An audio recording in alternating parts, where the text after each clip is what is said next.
Today, we will be reading Rapunzel from the book Household Stories by the Brothers Grimm. This book was written by Jacob and Wilhelm Grimm in German in 1886. This 1963 edition was translated by Lucy Crane, illustrated by Walter Crane, and published by Dover Publications Incorporated in New York. Let's begin. Rapunzel. There once lived a man and his wife who had long wished for a child, but in vain. Now there was at the back of their house a little window which overlooked a beautiful garden full of the finest vegetables and flowers. But there was a high wall all round it, and no one ventured into it, for it belonged to a witch of great might, and of whom all the world was afraid.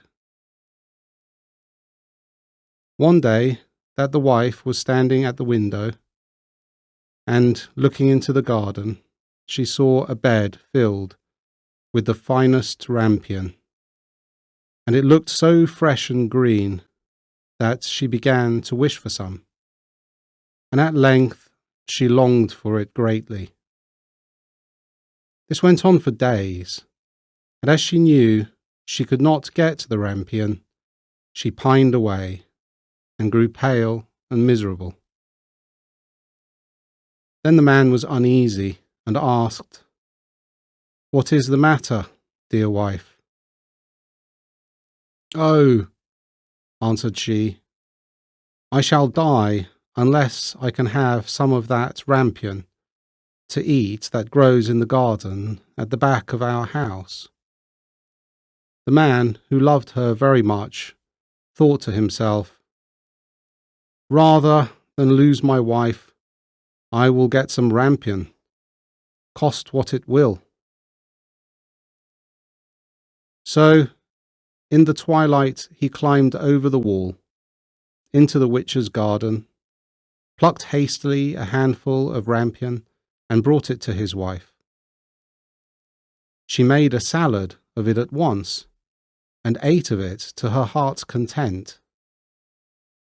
But she liked it so much, and it tasted so good, that the next day she longed for it thrice as much as she had done before.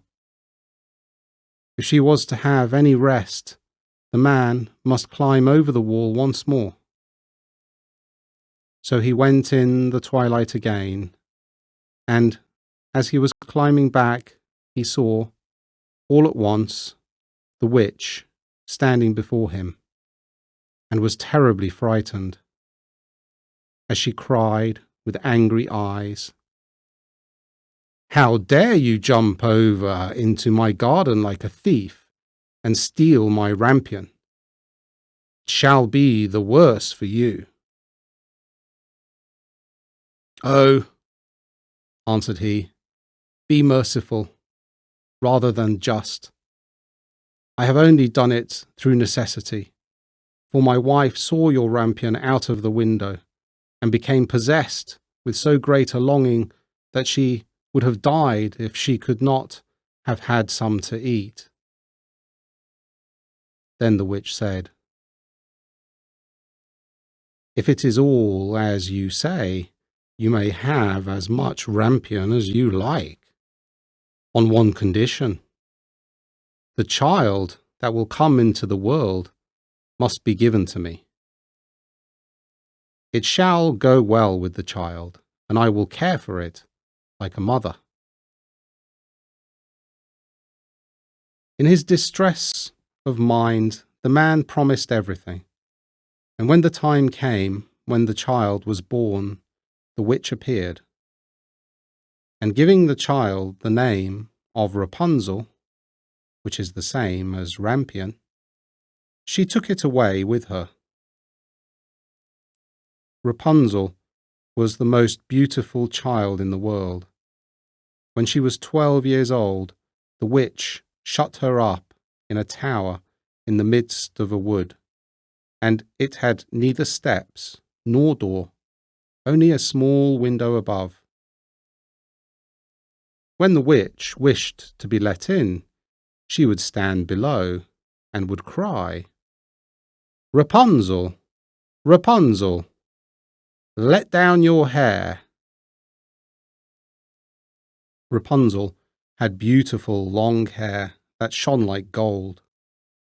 When she heard the voice of the witch, she would undo the fastening of the upper window, unbind the plaits of her hair, and let it down 20 ells below, and the witch would climb up by it. After they had lived thus a few years, it happened that, as the king's son was riding through the wood, he came to the tower. And as he drew near, he heard a voice singing so sweetly that he stood still and listened. It was Rapunzel, in her loneliness, trying to pass away the time with sweet songs. The king's son wished to go in to her and sought to find a door in the tower, but there was none. So he rode home, but the song had entered into his heart, and every day he went into the wood and listened to it. Once, as he was standing there under a tree, he saw the witch come up and listened while she called out, "Oh, Rapunzel, Rapunzel, let down your hair." Then he saw how Rapunzel let down her long tresses, and how the witch climbed up by it and went in to her. And he said to himself, "Since that is the ladder, I will climb it and seek my fortune." And the next day, as soon as it began to grow dusk, he went to the tower and cried, "Oh, Rapunzel, Rapunzel, let down your hair." And she let down her hair, and the king's son climbed up by it. Rapunzel was greatly terrified when she saw that a man had come in to her, for she had never seen one before. But the king's son began speaking so kindly to her, and told her how her singing had entered into his heart, so that he could have no peace until he had seen her herself. Then Rapunzel forgot her terror, and when he asked her to take him for her husband, and she saw that he was young and beautiful, she thought to herself, "I certainly like him much better than old Mother Gothel." And she put her hand into his hand, saying, "I would willingly go with thee, but I do not know how I shall get out. When thou comest, bring each time a silken rope, and I will make a ladder, and when it is quite ready, I will get down by it out of the tower, and thou shalt take me away to thy horse." They agreed that he should come to her every evening, as the old woman came in the daytime. So the witch knew nothing of all this until once Rapunzel said to her unwittingly,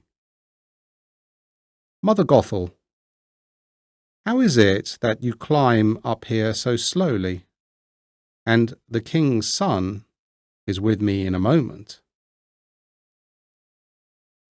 "Oh, wicked child," cried the witch, "what is this I hear? I thought I had hidden thee from all the world, and thou hast betrayed me." In her anger, she seized Rapunzel by her beautiful hair, struck her several times with her left hand, and then, grasping a pair of shears in her right, snip, snap, the beautiful locks lay on the ground. And she was so hard-hearted that she took Rapunzel and put her in a waste and desert place, where she lived in great woe and misery. The same day on which she took Rapunzel away, she went back to the tower in the evening and made fast the several locks of hair to the window hasp. And the king's son came and cried, "Rapunzel, Rapunzel, let down your hair." Then she let the hair down, and the king's son climbed up. But instead of his dearest Rapunzel, he found the witch looking at him with wicked, glittering eyes. "Aha!" cried she, mocking him. "You came for your darling, but the sweet bird sits no longer in the nest and sings no more. The cat has got her and will scratch out your eyes as well. Rapunzel is lost to you. You will see her no more." The king's son was beside himself with grief, and in his agony he sprang from the tower. He escaped with life, but the thorns on which he fell put out his eyes. Then he wandered blind through the wood, eating nothing but roots and berries, and doing nothing but lament and weep for the loss of his dearest wife. So he wandered several years in misery, until at last he came to the desert place where Rapunzel lived with her twin children that she had borne, a boy and a girl. At first he heard a voice that he thought he knew, and when he reached the place from which it seemed to come, Rapunzel knew him, and fell on his neck and wept. And when her tears touched his eyes, they became clear again, and he could see with them as well as ever. Then he took her to his kingdom, where he was received with great joy, and there they lived long and happily. The end.